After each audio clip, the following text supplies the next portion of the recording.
우리에게 잘 알려진 시 가운데 이런 시가 있죠. 삶이 그대를 속일지라도 슬퍼하거나 노하지 말라. 우울한 날들을 견디면 믿으라 기쁨의 날이 오리니. 이렇게 시작하는 시입니다.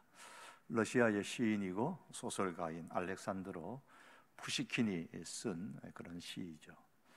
오늘 성경의 본문의 말씀을 읽고 또 읽으면서 묵상을 하다 보니까 푸시킨의 이 시가 생각이 났습니다. 사람은 누구나 희망을 갖고 삽니다. 그러나 종종 그 희망의 삶은 우리를 속이고 실망시킬 때가 많이 있습니다. 사람들은 그때에 슬퍼하기도 하고 분노하기도 합니다. 그러나 믿음의 사람이 이 믿음을 잃지 않으면 반드시 기쁨의 날이 옵니다. 성도는 이것을 믿고 사는 사람입니다. 본문 1절에 보시면 사사 입다를 소개하면서 그가 큰 용사라는 것을 인정하지만 기생의 아들이라 그렇게 소개를 하고 있습니다. 쓰지 않아도 될 것 같은데 여기에 기생의 아들이라는 것을 구태여 밝혀 기록하고 있습니다. 기생으로 번역된 이 조나라는 이 단어는 매춘을 직업으로 삼는 여성을 일컫는 단어입니다. 이스라엘 사회에서 기생이라는 직업을 가진 여인은 사람들로부터, 그 사회로부터 소외를 당하는, 자기의 어떤 권리를 주장할 수 없는 그런 신분에 있었습니다. 구약 성경에 그 야곱이라는 사람에게 두 첩이 있었죠. 그런데 그의 아들들은, 첩도 그렇고 아들들도 그렇고 다 그 집에서 자기 나름대로의 권리가 있었습니다. 그래서 이스라엘의 12지파에 그 첩의 아들들도 다 포함되어 있었습니다. 그러나 기생의 아들은 첩의 아들보다도 훨씬 더 못했습니다. 그 사회에서 기생의 아들은 전혀 자기의 권리를 주장할 수 없는 처지였습니다. 다행히 그래도 입다는 그 아버지의 사랑을 받아서 그 집에 머물 수 있는 그런 아버지의 은혜를 누리긴 했습니다. 하지만 입다에게는 이 기생의 아들이다라는 것이 큰 약점이었습니다. 따라서 1절만 읽어도 입다의 인생이 순탄하지 않을 것이다 라는 이 불길한 생각을 갖게 됩니다. 아니다 다를까 2절을 보시면 그렇죠. 길르앗의 아내도 그의 아들들을 낳았더니 그 아내의 아들들이 자라매 입다를 쫓아내며, 이 입다라는 인물은 나중에 이스라엘을 구하는, 길르앗 사람들을 구하는 사사가 되었는데, 이 기생의 아들인 이후로 입다를 쫓아내었다 그랬습니다. 여기서 2절에서 말하는 길르앗은 지역 이름이 아니고 입다의 아버지를 말합니다. 본명인지는 정확하지는 않습니다. 이 길르앗의 아내도 이제 그의 아들들을 낳았다라는 것을 볼 때에 이 길르앗이 먼저 이제 기생을 통해서 입다를 낳고 난 이후에 자기의 정실의 아내를 통하여서 또 다른 자녀들을 낳은 것으로 보입니다. 이복 동생들이 태어난 것이죠.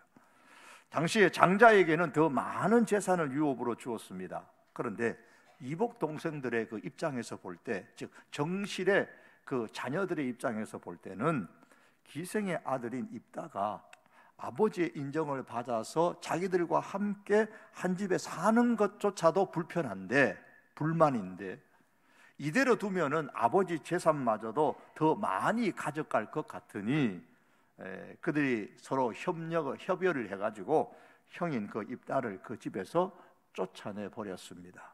입다가 집에서 쫓겨난 일이 이들이 자랐을 때에 일어난다라고 2절이 말씀하고 있기에 아마도 이때는 입다의 울타리 역할을 해주었던 그의 아버지가 돌아가신 이후가 아닐까 싶습니다. 그런데 집에서만 쫓겨난 것이 아닙니다.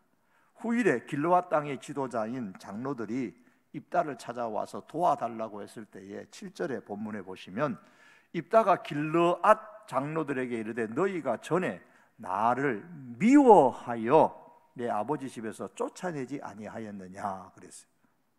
이것을 볼 때에 입다는 단지 가족들로부터만 버림을 받은 것이 아니라 기생의 아들이라는 그 이유로 그의 나라, 그 사회로부터 집단적인 행동에 의해 버림을 받았음에 틀림이 없습니다. 결국 입다는 자기 집에서도, 그리고 자기가 태어난 그 사회에서도 살지를 못하고 3절에 보시면 돕 땅으로 피신해서 살았습니다.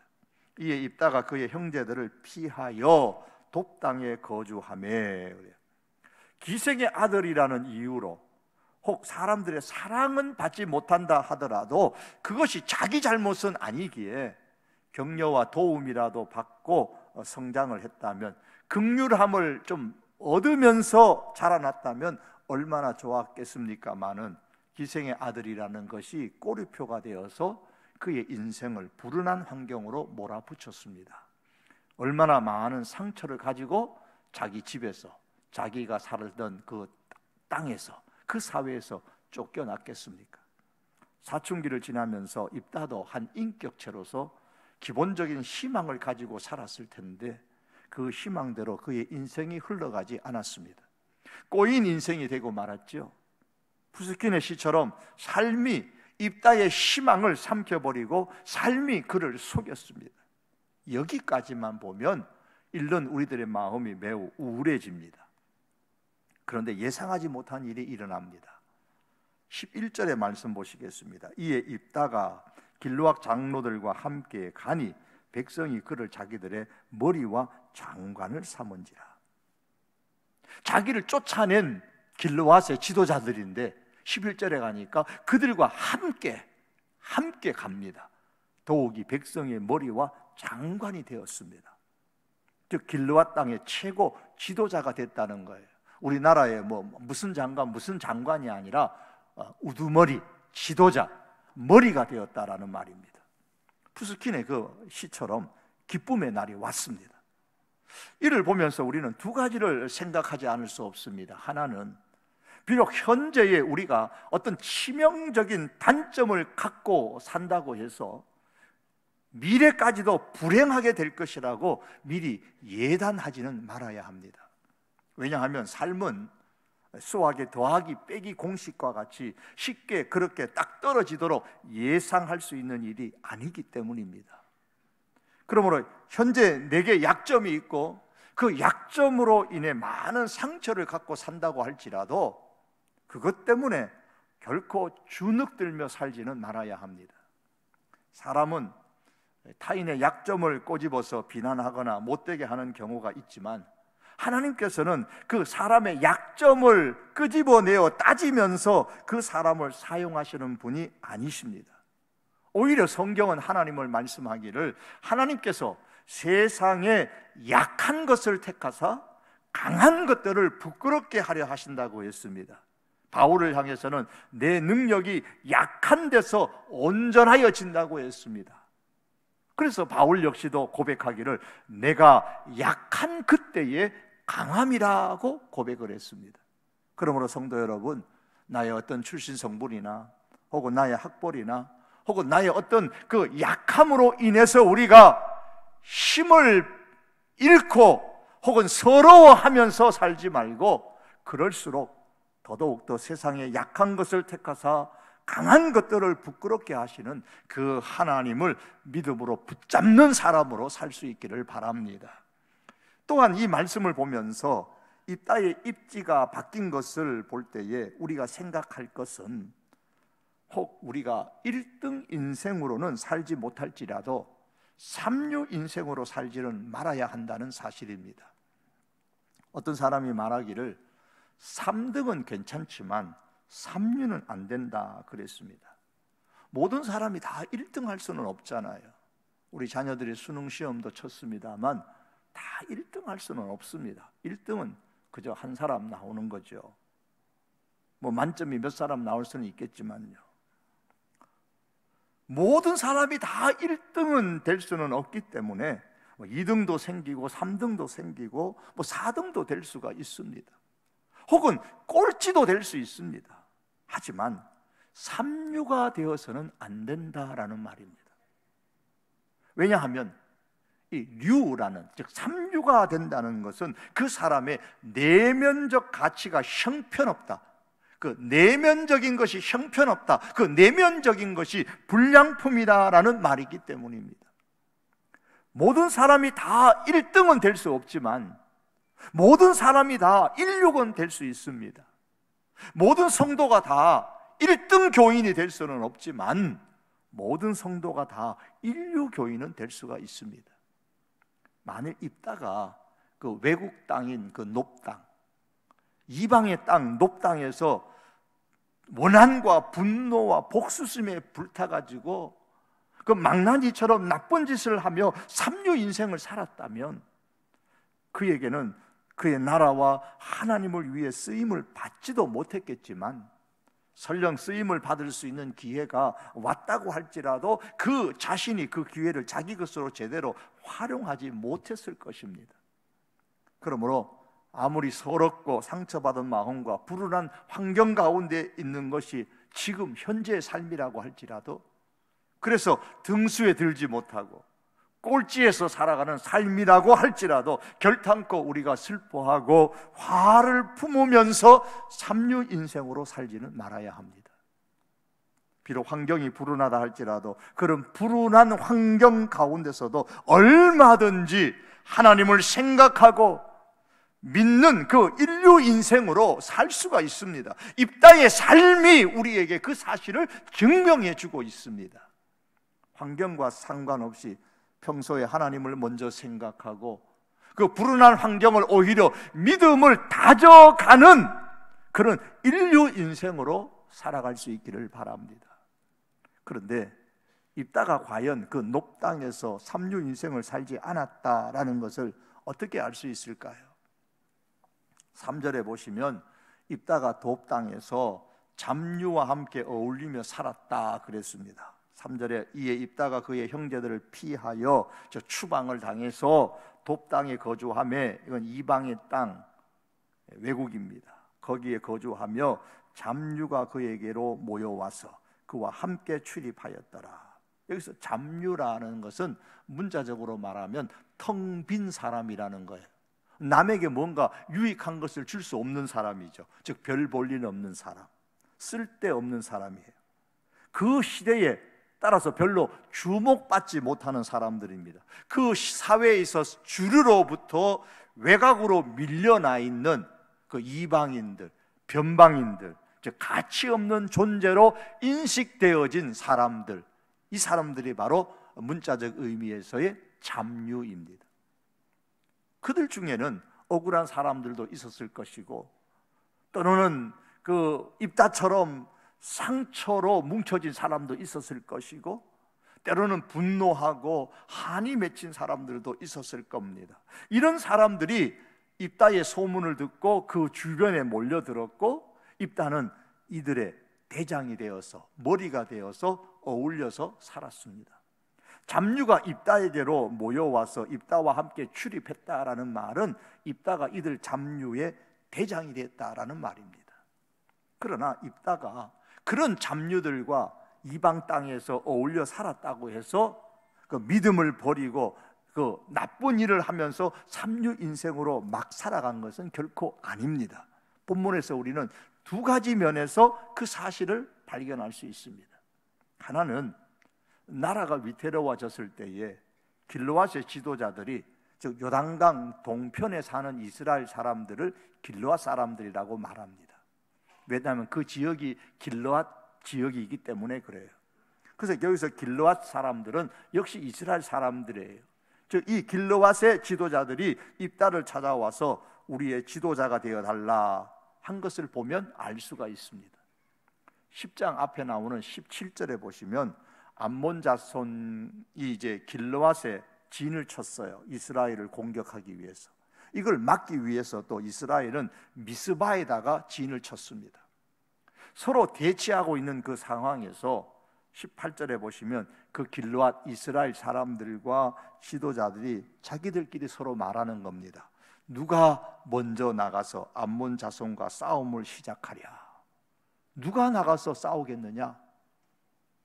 자신이 없다는 거예요. 두렵다는 겁니다. 싸움에 이길 힘이 없다는 거예요. 그러니까 11장에 딱 시작을 하면서 입다라는 인물이 탁 나옵니다. 입다는 큰 용사라. 그런데 기생이다. 4절에 보면 얼마 후에 암몬 자손이 이스라엘을 치려 할 때에 이제 서로 대치하고 있는 그 상황에서 이제 암몬 자손이, 그 암몬의 군대가 움직이기 시작하는 거예요. 전쟁이 막 시작되려는 전운이 감도는 그때입니다. 마음이 급해진 길르앗의 이 장로들은 백성들의 중지를 모아가지고 입다를 찾아왔어요. 돕당까지 찾아왔어요. 와서 하는 말이 8절입니다. 그러므로 길르앗 장로들이 입다에게 이르되 이제 우리가 당신을 찾아온 것은 우리와 함께 가서 암몬 자손과 싸우게 하려 함이니 그리하면 당신이 우리 길르앗 모든 주민의 머리가 되리라. 만일 입다가 시장 잡배처럼 그 방탕하게 높당에서 살한 삼류 인생의 삶을 살고 있었다면 비록 나라가 위태로워졌다 할지라도 길르앗 백성들과 지도자들과 장로들이 입다를 일부러 찾아와서 우리의 머리가 되어 달라고 그에게 간청하지는 않았을 겁니다. 이로 볼 때 입다는 자기 나라와 자기 사회에 해를 끼치는 그러한 삼류의 인생을 살지 않았다라는 사실을 알 수 있습니다. 또 다른 하나는 입다는 하나님을 먼저 생각하는 그 믿음의 사람으로 살은 거예요. 길르앗 백성들은, 그리고 지도자들은 길르앗을 위기에서 구해줄 수 있는 사람이 입다다라는 사실에 중지가 모아졌어요. 그만큼 입다는 큰 용사였어요. 아마 그런 모습이 돕당에서 활동하고 있는, 어떤 활동을 했는지는 모르지만 돕당에서 활동하고 있는 그 입다의 모습을 보고 혹은 소문을 듣고 발견을 했을 겁니다. 그런데 이런 큰 용사인 입다가 길르앗 장로들의 간청을 듣고 나서 뭐라고 말합니까? 내가 암몬 자손과 싸워 이기면 틀림없이 내가 과연 너희의 머리가 되겠느냐, 이렇게 말하지를 않습니다. 9절 하반절에 보시면 암몬 자손과 싸우게 할 때에 만일 여호와께서 그들을 내게 넘겨주시면 내가 과연 너희의 머리가 되겠느냐라고 했습니다. 이 말은 너희들이 내가 우두머리가 머리가 되는 좋은 조건을 너희들이 내게 제시했다고 해서 내가 우두머리가 될 수 있는 게 아니다. 하나님께서 내게 우두머리가 될 수 있는 기회를 허락해 주셔야만 내가 우두머리가 될 수 있는 것이다 라는 뜻입니다. 다시 말해서 입다 자신이 길르앗의 머리가 되는 것은 길르앗 백성들이나 그 장로들이 뜻에 의해서 될 수 있는 것이 아니고 하나님의 뜻에 의해서 될 수 있다라는 의미입니다. 그 말을 입다가 자기를 찾아온 사람들에게도 했고, 나중에 11절 하반절에 보면 그 길르앗 백성들에게도 그것을 다시 한 번 더 확인시켜 주었습니다.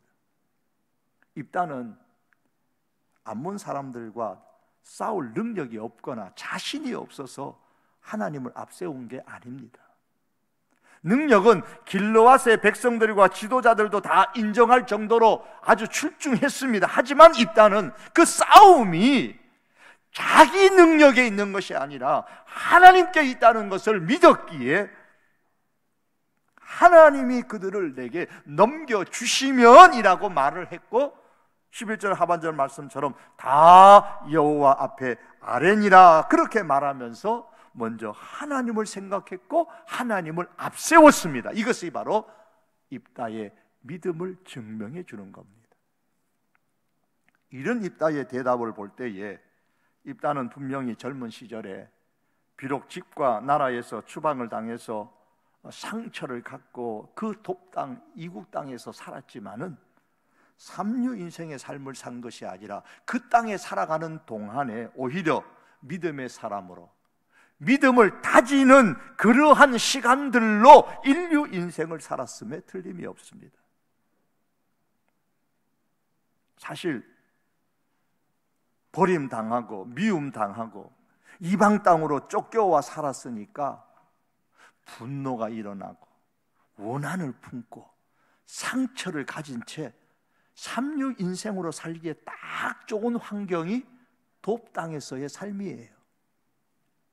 그 당시 사회에서 쓸모없는 사람들로 인식되어졌던 남들은 다 별 볼 일 없다고 생각했던 그런 사람들과, 텅 빈 사람들과 어울려져 함께 살았으니 허송세월하기 딱 좋은 환경입니다. 환경은 비록 삼류 인생으로 살기에 딱 좋은 환경이었지만 입다는 그 시간들을 허송세월하지 않고 삼류 인생으로 살지 않고 자기의 믿음을 다지고 다지는 시간들로 만들었습니다. 구체적으로 어떻게 훈련을 받았는지는 성경이 기록하고 있지는 않지만 하나님의 사람으로, 믿음의 사람으로 자기를 만드는 시간으로 삼았으면 틀림이 없습니다. 이런 사실은 앞서도 말씀드렸지만 11장 그 다음에 나오는 암몬 왕과의 대화에서 암몬 왕을 설득하는 이 입다의 말 속에서도 충분히 확인할 수 있습니다. 14절에 27절에 그 내용이 나옵니다. 그런데 대표적으로 27절에 보면 이런 말씀이 있죠. 심판하시는 여호와께서, 입다가 하는 말이에요. 심판하시는 하나님 여호와께서 오늘 이스라엘 자손과 암몬 자손 사이에 판결하시옵소서. 사사는 판결이에요. 심판이라는 말입니다. 너희들이 지금 이스라엘 사람들이 나를 지금 사사로 세워서 이스라엘 백성을 구원하려고 하는데, 암몬과의 전쟁에서 승리해서 이스라엘 백성을 구원하려고 하는데 사실은 하나님이 심판자시다, 하나님이 판결자이시다, 하나님이 진정한 사사이시다, 이 고백을 지금 입다가 하고 있는 겁니다. 이런 면에서 볼 때에도 입다는 하나님께 전쟁을 맡기는 믿음의 사람이었다라는 사실이 드러났고, 그 돕당에서 그가 살아가는 세월 동안 자기의 믿음을 다지고 또 다지는 훈련의 시간을 가졌다라는 사실을 우리는 알 수가 있습니다. 사랑하는 성도 여러분, 현재가 환경이 불운하다고 해서 그러니 나는 삼류 인생을 살아도 돼, 막 살아도 돼, 그러한 동기가 될 수 없어요. 그러한 이유로 삼을 수 없습니다. 아무리 현재의 삶이 불운한 환경일지라도 그 환경 가운데서 먼저 하나님을 생각하는 인류 인생을 살아간다면 하나님은 그의 미래를 사람들의 예상과는 전혀 다른 위치에 올려 놓으십니다. 이 사실을 믿고 때때로 삶이 나를 속인다는 생각이 들지라도 먼저 하나님을 생각하고, 오히려 삶이 나를 속이는 그 시간들을 나의 믿음을 다지는 그러한 기회로 삼아서 인류 인생을 살아갈 수 있기를 바랍니다. 비록 삶이 희망을 삼켜버리고 우리를 속일지라도 삼류 인생을 살지 아니하고 하나님에 대한 신실한 믿음으로 인류 인생을 산다면 하나님께서는 반드시 그 사람에게 그 사람을 기억하시고 기회를 그에게 허락하십니다. 다시 11절의 말씀입니다. 이에 입다가 길르와 장로들과 함께 가니 백성이 그를 자기들의 머리와 장관을 삼은지라. 입다가 미스바에서 자기의 말을 다 여호와 앞에 아뢰니라. 말씀드린 것처럼 입다가 자기가 전혀 생각하지 못했던 이스라엘의 머리와 장관이 되었습니다. 그것이 어떻게 된 거예요? 겉으로 드러난 이유는 4절에 보면 말씀드린 얼마 후에 암몬 자손이 이스라엘을 치려한지라. 이제 전쟁의 전운이 막 깃드는 그때에 요단강 동편의 이스라엘 사람들, 즉 길르앗 사람들이 아무리 생각해봐도 암몬과의 전쟁에서 이길 수가 없었던 겁니다. 그래서 대표를 보내가지고 입다를 불러온 거예요. 그런데 암몬의 이와 같은 침략은 6절과 7절에 보시면 하나님께서 그 이스라엘의 범죄로 인해서 이들을 블레셋과 암몬 족속에게 넘기셨기 때문에 일어난 일이라 그렇게 말씀합니다. 그러므로 암몬과의 그 전쟁의 위기가 길르앗 백성들과 장로들에게는 위기의 시간이었지만은 입다에게는 기회의 시간이었어요. 이 기회의 시간을 누가 주셨느냐? 하나님께서 입다에게 주셨던 겁니다.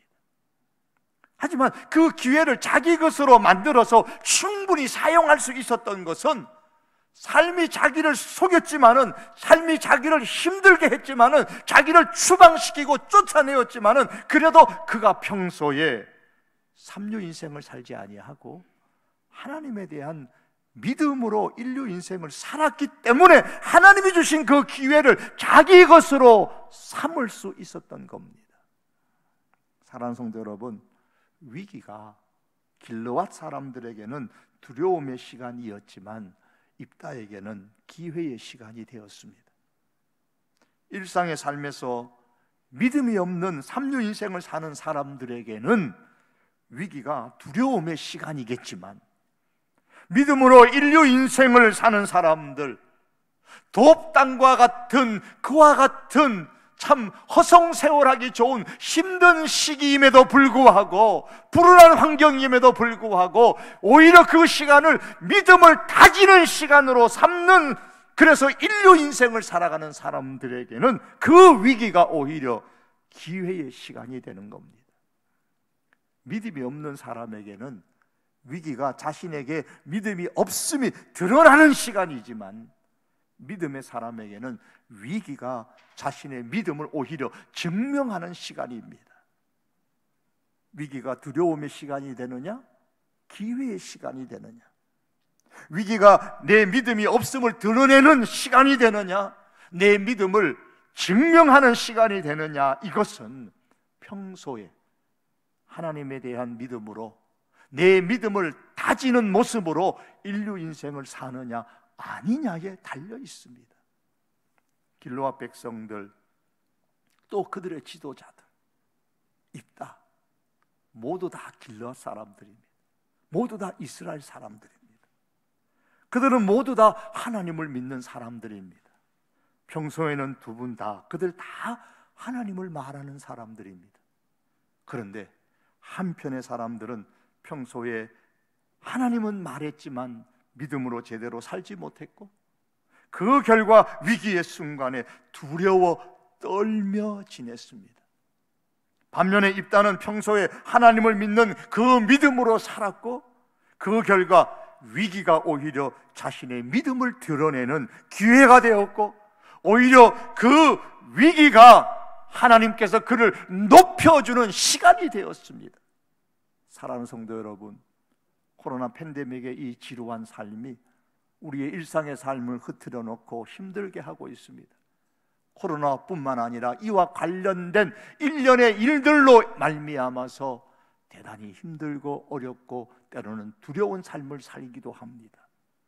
그러나 이런 위기의 날들은 평소에 가졌던 우리의 믿음을 증명할 수 있는 좋은 기회입니다. 여러분, 이 시절을 보면서 너무 힘들어 죽겠어, 어려워, 못 살겠어, 그쪽으로만 우리가 바라보면서 한탄하고 원망하고 불평할 것이 아니라, 이 위기의 시간은 오히려, 이 불운한 환경의 시간은, 팬데믹의 시간은 오히려 내 믿음을 다지는 시간이다, 그렇게 한편으로 돌이켜보며 생각할 수 있기를 바랍니다. 그러할 때에 위기의 시간은 두려움에 떠는 시간이 아니라 우리의 믿음을 증명하는 기회의 시간이 될 줄로 믿습니다. 말씀을 맺겠습니다. 사랑하는 성도 여러분, 비록 현재에 혹 나에게 어떤 치명적인 단점이 있어서 그 단점을 갖고 산다고 해서 내 미래도 틀림없이 불행하게 될 거야, 그렇게 미리 예단하지 마십시오. 하나님은 세상의 약한 것들을 택해서 강한 것들을 부끄럽게 하시는 분이십니다. 그러므로 믿음의 사람에게는 약한 그때가 오히려 강해질 수 있는 기회의 시간입니다. 그러므로 내 출신 성분이 어떻고 학벌이 어떻고 등등 이런 것들로 인해서 결코 주눅들거나 서러워하거나 그러지 말고, 오히려 내게 단점으로 말미암아 내가 약하면 약할수록 오직 하나님만 더 붙잡는 하나님의 사람으로 살아가십시다. 더 나아가서 혹은 삶이 나를 속이고 있구나, 내가 그래서 슬프구나, 내가 화가 나는구나, 내가 등수에 들지 못하고 꼴찌의 인생을 살아가는구나, 그럴지라도 결코 믿음 없는 삼류 인생으로는 살지를 마십시다. 오히려 환경과 상관없이 평소에 하나님에 대한 나의 믿음을 다지는 데 힘을 기울이는 인류 인생으로 살아가십시다.